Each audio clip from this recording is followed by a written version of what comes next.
আসসালামু আলাইকুম। Couples lifestyle চ্যানেলে আপনাদের সবাইকে স্বাগতম জানাচ্ছি। আজকে আমি আপনাদেরকে কোরাল মাছের একটি রেসিপি করে দেখাবো, তো চলুন শুরু করা যাক। আমি এখানে নিয়ে নিয়েছি শুকনা মরিচ গুঁড়া, ভাজা জিরা গুঁড়া, হলুদ গুঁড়া, ধনিয়া গুঁড়া, লবণ, রসুন বাটা, পেঁয়াজ বাটা এবং পেঁয়াজ কুচি।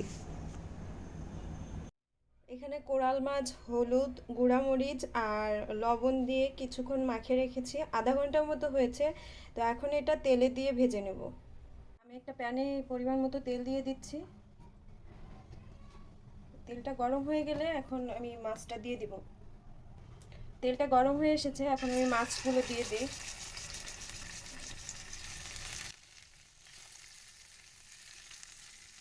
আমার মাছগুলো ভাজা হয়ে গেছে, তো চলুন রান্না স্টার্ট করি। প্রথমেই আমি প্যানে তেল দিয়ে দিচ্ছি। তেলটা গরম হয়ে আসলে দিয়ে দিব পেঁয়াজ কুচি। পেঁয়াজটা এবার লালচে করে ভেজে নিব। পেঁয়াজটা এবার লালচে হয়ে এসেছে, তো এবার দিয়ে দিচ্ছি পেঁয়াজ বাটা। পেঁয়াজ বাটা একটু তেলে ভেজে নিচ্ছি হালকা করে। এবার দিয়ে দিচ্ছি রসুন বাটা 2 চা চামচ। রসুনের গন্ধটা চলে গেলে এবার গুঁড়া মশলাগুলো দিয়ে দিব।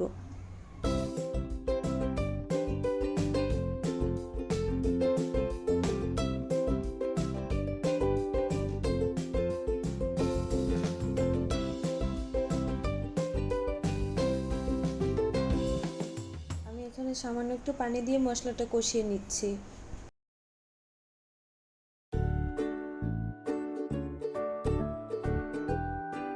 মশলাটা কষানো শেষ, এবার মশলার মধ্যে মাছগুলো দিয়ে দিচ্ছি। মশলার সাথে মাছগুলো ভালোভাবে কষায় নিব। এবার পানি দিয়ে দিচ্ছি, কাঁচামরিচ দিয়ে দিলাম। ঢাকনা দিয়ে ঢেকে চুলার আঁচটা বাড়িয়ে দেব। রান্নাটা প্রায় হয়ে এসেছে, তো আমি এখন ভাজা জিরার গুঁড়া দিয়ে দিচ্ছি 2 চা চামচ। জিরা গুঁড়া দিয়ে একটু নেড়ে চেড়ে নেব।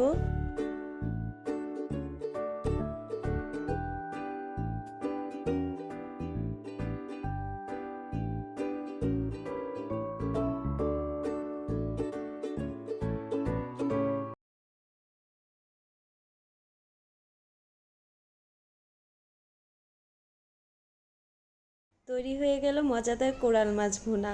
আমি মশলাগুলোর পরিমাপ ডিসক্রিপশন বক্সে দিয়ে দিব, আপনারা ওখান থেকে চেক করে নিতে পারেন।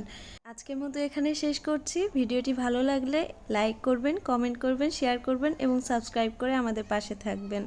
ধন্যবাদ। আল্লাহ হাফেজ।